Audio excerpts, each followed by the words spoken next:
Okey, Assalamualaikum warahmatullahi wabarakatuh dan selamat sejahtera kepada Dr. Wan Muhammad Muhyiddin bin Wan Ibrahim. Okey, untuk hari ini kami akan membentangkan tajuk kajian iaitu dengan merujuk kepada peristiwa pergerakan jisim yang berlaku di Malaysia, bincangkan bagaimana mekanisme dan jenis pergerakan jisim tersebut berlaku dan kesannya. Video pembentangan ini disediakan oleh Nur Fazilah binti Soh, Nur Fazrina Hanis binti Drashib dan Nur Hidayah binti Kasim, Nur Fakirah binti Omar dan saya sendiri iaitu Nur Farahani binti Muhammad Zain. Okey, untuk bahagian pertama adalah bahagian pengenalan. Jadi, pergerakan jisim ni membawa maksud pergerakan bahan atau regoli yang telah terluluh hawa. Pergerakan jisim ni terbahagi kepada dua jenis. Yang pertama ialah pergerakan jisim aliran cepat dan yang kedua adalah aliran lambat. Pergerakan jisim aliran cepat ni dia berlaku secara tiba-tiba dan berlaku secara mengejut, manakala aliran lambat pula berlaku secara perlahan. Kedua-dua pergerakan jisim ni berlaku disebabkan oleh adanya tarikan graviti bumi. Yang seterusnya adalah pergerakan jisim ni berlaku disebabkan beberapa faktor. Antaranya adalah berlaku disebabkan oleh aktiviti manusia, gegaran ataupun letusan gunung berapi. Aktiviti manusia ni juga meliputi aktiviti pertanian, pembalakan dan pelombongan di kawasan bukit. Yang seterusnya adalah pergerakan jisim ni sebenarnya memberi kesan buruk kepada manusia maupun haiwan ataupun alam sekitar. Antara risiko ataupun kesan buruk daripada pergerakan jisim ni adalah mungkin boleh kehilangan nyawa, kemusnahan ekosistem dan kerusakan harta benda kawasan yang berlaku pergerakan jisim ni. Okey, yang seterusnya adalah bahagian permasalahan kajian. Di dalam kajian ini, pengkaji ingin mengetahui fakta yang tepat berkaitan dengan pergerakan jisim yang berlaku di Malaysia. Dan yang kedua adalah pengkaji akan merujuk kepada peristiwa pergerakan jisim yang pernah berlaku di Malaysia. Seperti dalam kajian lepas, terdapat banyak kes yang melibatkan kegagalan cerun seperti di kawasan Gunung Pulai yang menyebabkan berlakunya kehilangan nyawa. Dan kegagalan cerun ni sebenarnya boleh menyebabkan pergerakan jisim. Langkah dan tindakan susulan daripada kejadian ini perlu dilaksanakan supaya kejadian yang sama ni tak berulang lagi di tempat ataupun di kawasan yang lain. Oleh itu, kajian ni sebenarnya dilaksanakan bagi mengenal pasti jenis dan punca-punca serta kesan kepada pergerakan jisim yang berlaku di Malaysia. Seterusnya adalah metodologi ataupun kaedah kajian. Menurut Hambai pada tahun 1985, metodologi ini merupakan satu set kaedah yang digunakan untuk menjalankan kajian ke atas subjek kajian tertentu. Jadi tujuan metodologi ini dibuat untuk membantu memahami dengan lebih luas dan terperinci mengenai pengaplikasian kaedah dengan membuat huraian tentang sesuatu proses kajian. Jadi untuk menyelesaikan tugasan ini, kami menggunakan dua jenis kaedah kajian. Yang pertama adalah rujukan perpustakaan, yang kedua adalah rujukan internet. Untuk rujukan perpustakaan, ahli kumpulan kami banyak membaca berbagai sumber seperti buku, kamus, jurnal dan juga artikel untuk mendapatkan maklumat yang berkaitan dengan gerakan jisim. Dan secara jujurnya, bahan-bahan tersebut banyak membantu kami dalam menyelesaikan ataupun menyiapkan tugasan ini. Yang kedua adalah rujukan internet, di mana rujukan internet ini merupakan satu platform utama dalam proses mencari sumber dan bahan bacaan yang berilmiah dalam menjalankan kajian ini. Jadi di sini ahli kumpulan kami telah mengakses laman sesawang yang berkaitan seperti Google Book, Google Chrome dan sebagainya sebagai rujukan bagi melengkapkan tugasan ini. Okey, baiklah. Yang seterusnya adalah punca-punca pergerakan jisim. Seperti yang diketahui, pergerakan jisim terbahagi kepada dua, iaitu aliran cepat dan juga aliran lambat. Aliran cepat yang telah dipilih oleh pengkaji ialah tanah runtuh dan juga pergerakan cerun. Seperti kita lihat, 4.1.1 ialah tanah runtuh. Tanah runtuh merupakan satu proses geomorfologi yang biasa berlaku di kawasan bertropika. Dalam konteks Malaysia, kejadian tanah runtuh sering dikaitkan dengan faktor pembangunan tanah yang pesat. Sebagai contoh, di Hulu Langat Selangor dicatatkan sebanyak 71 kejadian tanah runtuh dilaporkan dari Januari 1996 hingga Februari 1999. Hulu Langat merupakan mempunyai jaringan sistem pengangkutan yang semakin berkembang pesat dan menggalakkan taburan pembangunan. Pertumbuhan projek pembangunan dan rangkaian pengangkutan mempercepatkan lagi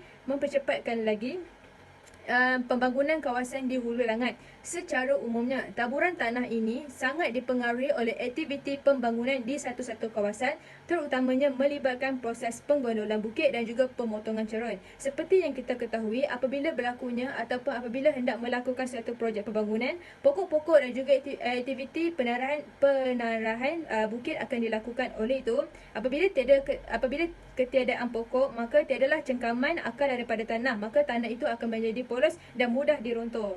Okey, seterusnya adalah 4.1.2 iaitu pergerakan cerun. Sesebuah cerun dikatakan gagal apabila bahan pembentukan cerun bergerak menuruni cerun ataupun bergerak keluar daripada permukaan asal cerun.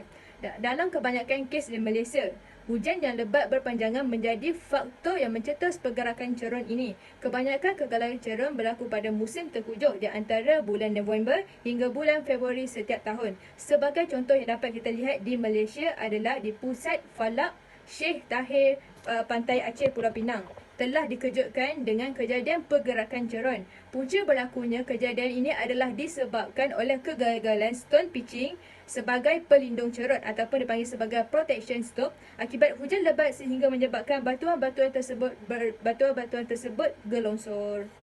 Selain itu, terdapat juga pergerakan jisim yang melibatkan aliran debris ataupun dikenali sebagai aliran serpihan, di mana ia merupakan kejadian tanah runtuh yang berlaku secara cepat dengan mengandungi bahan yang terdiri daripada jisim cecair, bahan yang tidak bercantum dan tepu, menyerupai konkrit apabila mengalir menuruni cerun.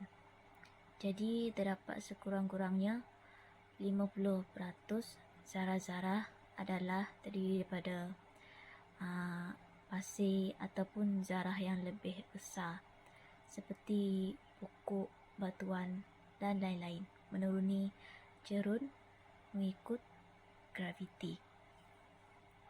Jadi aliran ini boleh mengundang bencana yang agak besar kepada kehidupan di sekitarnya kerana aliran ini mempunyai kekuatan ataupun tenaga yang besar apabila didorong oleh serpihan yang bercampur dalam aliran tersebut. Jadi sebagai contoh, peristiwa di Pos Tipang, Perak pada tahun 1996 dan juga peristiwa yang berlaku di Gunung Jerai pada Ogos 2021, di mana telah banyak nyawa yang terkorban disebabkan oleh bencana aliran debris. Jadi punca yang telah diketahui adalah disebabkan oleh faktor hujan yang berterusan, termasuklah kegiatan aktiviti pembersihan hutan yang tidak terkawal hingga menyebabkan struktur tanah menjadi longgar dan akhirnya mendorong kepada aliran debris disertakan dengan banjir lumpur. Baiklah, saya Nurfadilah binti So akan menerangkan tentang alam sekitar. Kesan pertama pergerakan jisim terhadap manusia ialah mengorbankan nyawa. Pergerakan jisim seperti tanah runtuh yang biasanya berlaku secara tiba-tiba akan menyebabkan penduduk di suatu kawasan tidak dapat membuat persediaan lebih awal dengan meninggalkan kawasan kediaman mereka. Situasi ini akan menyebabkan kemungkinan besar ada penduduk yang tidak sempat melarikan diri dan tertimbus di bawah runtuhan tanah atau aliran lumpur.